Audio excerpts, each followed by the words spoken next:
ಈರುಳ್ಳಿ ಸೊಂಡಿಗೆ ಅಥವಾ ಉಳ್ಳಾಗಡ್ಡೆ ಸೊಂಡಿಗೆ, ಆನಿಯನ್ ಸೊಂಡಿಗೆ ಮಾಡುವ ವಿಧಾನ. ಒಂದು ಅಕ್ಕಿ ಹಿಟ್ಟಿಗೆ 4 ಗ್ಲಾಸ್ ನೀರು ತೊಗೊತಾ ಇದ್ದೀನಿ. ಇವಾಗ ಅಂದಾಜು ನಿಮಗೆ 2 ಗ್ಲಾಸ್ ತೋರಿಸ್ತಾ ಇದ್ದೀನಿ. 2 ಗ್ಲಾಸ್ಗೆ 4 ಗ್ಲಾಸ್ ನೀರು ಹಾಕ್ಬಿಟ್ಟು ಫಸ್ಟ್ ಇಟ್ಟು ಯಾವುದೇ ರೀತಿ ಉಂಡೆ ಇಲ್ಲದೆ ಚೆನ್ನಾಗಿ ಮಿಕ್ಸ್ ಮಾಡ್ಕೋಬೇಕು. ಈ ಥರ ಚೆನ್ನಾಗಿ ರೆಡಿ ಇಟ್ಕೋಬೇಕು. ಇನ್ನೊಂದು ಬಾಣಲಿ ಒಳಗಡೆ 1-2 ಗ್ಲಾಸ್ ನೀರು ಹಾಕಿಬಿಟ್ಟು ಅದನ್ನು ಕುದಿಯಲು ಬಿಡಬೇಕು. ಇದಕ್ಕೆ ನೀವು ಎಷ್ಟು ಈರುಳ್ಳಿ ಬೇಕಾದರೆ ಹಾಕ್ಕೋಬೋದು. ನಾನು ಅಂದಾಜು 1-2 ಉಳ್ಳಾಗಡ್ಡೆ ದೊಡ್ಡ ಸೈಜು ತೊಗೊಂಡು ರೆಡಿ ಇಟ್ಕೊಂಡಿದ್ದೀನಿ. ಇದಿವಾಗ ಕುದಿ ಬಂದಿದೆ. ಈ ಥರ ಕುದಿ ಬಂದಾಗ ನಮ್ಮದು ರೆಡಿ ಅವಲೇ ಮಾಡಿ ಇಟ್ಕೊಂಡಿದ್ದೀವಲ್ವ, ಅಕ್ಕಿ ಹಿಟ್ಟು ಕಲಸಿ ಅದನ್ನು ಇದಕ್ಕೆ ಮಿಕ್ಸ್ ಮಾಡ್ಕೋಬೇಕು. ಆ್ಯಕ್ಚುಲಿ ನೀರು ಕುದಿಸೋಕೆ ಇಟ್ಬಿಟ್ಟು ಅದನ್ನು ಅಕ್ಕಿ ಹಿಟ್ಟು ಡೈರೆಕ್ಟ್ ಕಲಿಸ್ಕೋಬೋದು. ನಾನು ಒಂದು ಸಲ ಟ್ರೈ ಮಾಡಿದ್ದೆ, ಅದು ಉಂಡೆ ಉಂಡೆ ಆಗಿಬಿಡ್ತು. ಸೊ ಅದಕ್ಕೆ ನೆಕ್ಸ್ಟ್ ಟೈಮ್ ಈ ಥರ ಮಾಡ್ತಾಯಿದ್ದೀನಿ. ಇದು ಚೆನ್ನಾಗೇ ಕುದಿ ಬರಬೇಕು, ಕಲಿಸ್ತಾ ಇರಬೇಕು, ಯಾವುದೇ ರೀತಿ ಉಂಡೆ ಆಗದೆ ಇರೋಗೆ. ಪಕ್ಕಾ ಇಷ್ಟೇ ನೀರು ಇಷ್ಟೇ ಅಳತೆ ಅಂತ ಎಂತ ಇಲ್ಲ ಇದಕ್ಕೆ. ನನ್ನ ಪ್ರಕಾರ ನಾನು ಫಸ್ಟ್ ಟೈಮ್ ಮಾಡಿದಾಗ ಒಂದು 4 ಅಥವಾ 5 ಗ್ಲಾಸು ಅಷ್ಟೇ ನೀರು ಇದು ಮಾಡಿಕೊಂಡೆ. ಬಟ್ ಈ ಟೈಮ್ ಮಾಡಬೇಕಾದ್ರೆ ಸುಮಾರು ನೀರನ್ನು ಆ್ಯಡ್ ಮಾಡ್ಕೊಂಡಿದ್ದೀನಿ.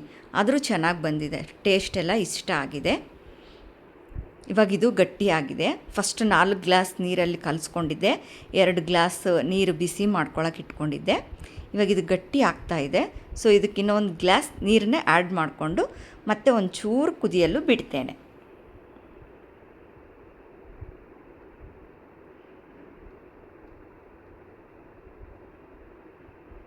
ಕುದಿ ಚೆನ್ನಾಗಿ ಬಂದಿದೆ. ಇವಾಗ ಚೆನ್ನಾಗಿ ಮಿಕ್ಸ್ ಮಾಡ್ಕೋಬೇಕು. ಇದಕ್ಕೆ ಇದೇ ಥರ ಶೇಪು ಹಿಂಗೆ ಇರಬೇಕು, ಏನು ರಿಸ್ಟ್ರಿಕ್ಷನ್ಸ್ ಇಲ್ಲ, ಆರಾಮ್ಸೆ ಮಾಡ್ಬೋದು. ಏನಂದರೆ ಉಳ್ಳಾಗಡ್ಡೆ ಹಾಕಿರೋದ್ರಿಂದ ಇದು ವರ್ಷ ಪೂರ್ತಿ ಇಟ್ಕೋಬೋದು. ಆಗಾಗ ಬಿಸಿಲಿಗೆ ನಾವು ಅದನ್ನು ಇಡಬೇಕಾಗುತ್ತೆ. ಇವಾಗ ಇದಕ್ಕೆ ರುಚಿಗೆ ಬೇಕಾದಷ್ಟು ಉಪ್ಪು, ಎಳ್ಳು, ಜೀರಿಗೆ ಮತ್ತು ಆನಿಯನ್ ಎಲ್ಲ ಮಿಕ್ಸ್ ಮಾಡಿಕೊಂಡು ಕಲಿಸ್ಕೋಬೇಕು. ನನಗೆ ಈಗಲೂ ಒಂದು ಸ್ವಲ್ಪ ಗಟ್ಟಿ ಅನ್ನಿಸ್ತಾ ಇತ್ತು. ಅದಕ್ಕೆ ಇನ್ನೊಂದು ಗ್ಲಾಸ್ನ ನೀರನ್ನು ಆ್ಯಡ್ ಮಾಡಿಕೊಂಡು ಜೋರು ಉರಿ ಇಟ್ಕೊಂಡು ಚೆನ್ನಾಗಿ ಮಿಕ್ಸ್ ಮಾಡ್ಕೊತಾ ಇದ್ದೀನಿ.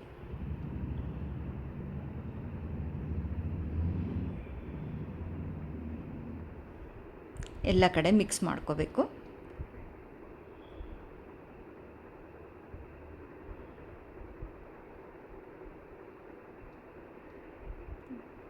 ಇವಾಗ ಇದನ್ನು ಬಿಸಿಲಿಗೆ ಸೊಂಡಿಗೆ ಇಡಬೇಕು. ಬಿಸಿ ಬಿಸಿ ಇದ್ದಾಗೆ ಇಡಬೇಕು. ಅಷ್ಟು ಕೈ ಇದಾಗಬಾರ್ದು ಅಂಥೇಳಿ ನಾನು ಒಂದು ಬೌಲ್ ಬದಲು ಒಂದು ತಟ್ಟೆನ ತೊಗೊತೀನಿ. ತಟ್ಟೆ ಒಳಗಂದರೆ ಅಗಲ ಸ್ಪ್ರೆಡ್ ಮಾಡ್ಕೋಬೋದು, ಕೈಗೆ ಅಷ್ಟು ಬಿಸಿ ತಕ್ಕಲ್ಲ ಅಂತ ಹೇಳ್ಬಿಟ್ಟು. ಅಥವಾ ನೀವು ಇದಕ್ಕೇನು ಶೇಪು ಆ ಥರ ಏನು ಇಲ್ಲದೆ ಕಾರಣ ಒಂದು ಸ್ಪೂನ್ ಸಹಾಯದಿಂದನೂ ಇಟ್ಕೋಬೋದು.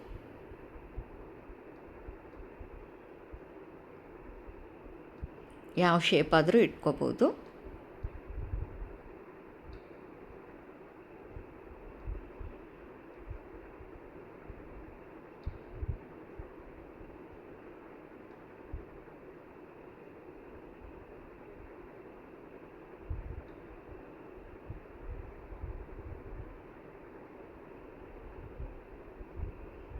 ಇದು ಆ್ಯಕ್ಚುಲಿ ಚಿಕ್ಕ ಮಕ್ಕಳನ್ನು ತುಂಬ ಆಟ ಆಡ್ಕೊತ ಇಡ್ತಾರೆ. ಇವಾಗ ಆ್ಯಕ್ಚುಲಿ ಇದನ್ನು ನಾನು ಮತ್ತು ನನ್ನ ಮಗಳು ಇಬ್ಬರು ಇಡ್ತಾ ಇದ್ದೀವಿ.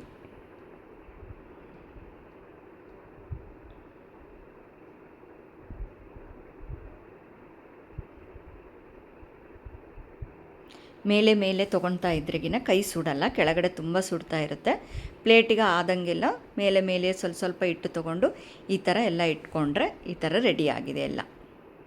2 ಗ್ಲಾಸ್ ಅಕ್ಕಿ ಹಿಟ್ಟಿಗೆ ಇಷ್ಟೊಂದು ಸೊಂಡಿಗೆ ರೆಡಿಯಾಗಿದೆ. ಇದು ಒಂದಿನ ಫುಲ್ಲು ಬಿಸಿಲಿಗೆ ಬಿಟ್ಟಿದ್ದೇನೆ. 1 ದಿನ 2 ದಿನ ಅಂತ ಲೆಕ್ಕ ಬರಲ್ಲ. ಆ್ಯಕ್ಚುಲಿ ಬಿಸಿಲು ತುಂಬ ಚೆನ್ನಾಗಿ ಕಾದಿರಬೇಕು. ಇವಾಗ ನೈಟ್ ಅನ್ನೋಷ್ಟಿಗೆ ಇಷ್ಟು ಅದು ಚೆನ್ನಾಗಿ ಒಣಗಿದೆ. ಆ್ಯಕ್ಚುಲಿ ನೋಡಬೇಕಂದ್ರೆ ಮೇಲೆ ಒಣಗಿರುತ್ತೆ, ಒಳಗಡೆ ಒಣಗಿರಲ್ಲ. ಅದನ್ನು ತೋರಿಸ್ತಾ ಇದ್ದೀನಿ. ಒಳಗಡೆ ಎಲ್ಲ ಇನ್ನೂ ಇಟ್ಟಿರುತ್ತೆ. ಸೊ ಅದಕ್ಕೆ ನಾನೇನು ಮಾಡ್ತೀನಿ, ನೈಟ್ ಇದನ್ನು ಎಲ್ಲ ಉಲ್ಟಾ ಮಾಡ್ತೇನೆ. ನನ್ನ ಮಾತು ಸ್ವಲ್ಪ ಒಳಗಡೆ ಮತ್ತೆ ಚೆನ್ನಾಗಿ ಒಣಗಬೇಕು ಅಂತ ಹೇಳ್ಬಿಟ್ಟು ಎಲ್ಲ ಉಲ್ಟಾ ಮಾಡ್ತೀನಿ, ತಿರುವಾಗ್ತಾ ಇದ್ದೀನಿ. ಎಲ್ಲ ಈ ಥರ ಉಲ್ಟಾ ಮಾಡಿಕೊಂಡು ರೆಡಿ ಇಟ್ಕೊಂಡಿದ್ದೀನಿ. ಮಳೆ ಬರುತ್ತೆ ಅಂದರೆ ಒಳಗಡೆ ಇಟ್ಕೊಂಡು ಮತ್ತೆ ಬೆಳಗ್ಗೆನೇ ಮತ್ತೆ ಬಿಸಿಲಿಗೆ ಹಾಕ್ತೀನಿ ನಾನು.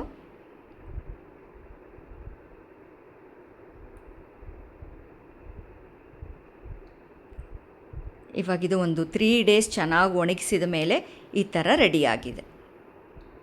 ಇವಾಗ ಎಣ್ಣೆ ತುಂಬ ಚೆನ್ನಾಗಿ ಕಾದಿರಬೇಕು. ಮಾಮೂಲಾಗಿ ನೀವು ಹಪ್ಪಳ ಸಂಡಿನೆಲ್ಲ ಯಾವ ಥರ ಫ್ರೈ ಮಾಡ್ಕೊತೀರಾ ಆ ಥರ ಇದನ್ನು ಫ್ರೈ ಮಾಡ್ಕೊಳ್ಳೋದು. ಎಲ್ಲ ಕಡೆ ಈ ಥರ ಅಳ್ಳಾಡಿಸ್ತಾ ಇರಬೇಕು, ಇಲ್ಲಾಂದರೆ ಮೇಲೆ ಒಂದೇ ಕೆಂಪಗಾಗ್ಬಿಡುತ್ತೆ, ಒಳಗಡೆ ಗಟ್ಟಿ ಇರೋ ಚಾನ್ಸಸ್ ಇರುತ್ತೆ.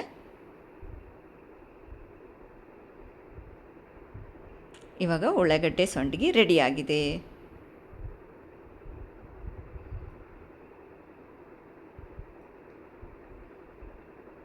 ಇಷ್ಟೇ ಅಳತೆ ಅಂತ ಯಾವುದೇ ರೀತಿ ಗೊಂದಲ ಇಲ್ಲ, ಹೆಚ್ಚು ಕಡಿಮೆ ಮಾಡಿಕೊಂಡ್ರೂ ಬರುತ್ತೆ. ಇದು ಯಾವುದೇ ರೀತಿ ಪ್ರಾಬ್ಲಮ್ ಆಗಲ್ಲ. ಟೇಸ್ಟಿಗೂ ಯಾವುದೇ ಮೋಸ ಇಲ್ಲ, ಚೆನ್ನಾಗಿರುತ್ತೆ ಟೇಸ್ಟು.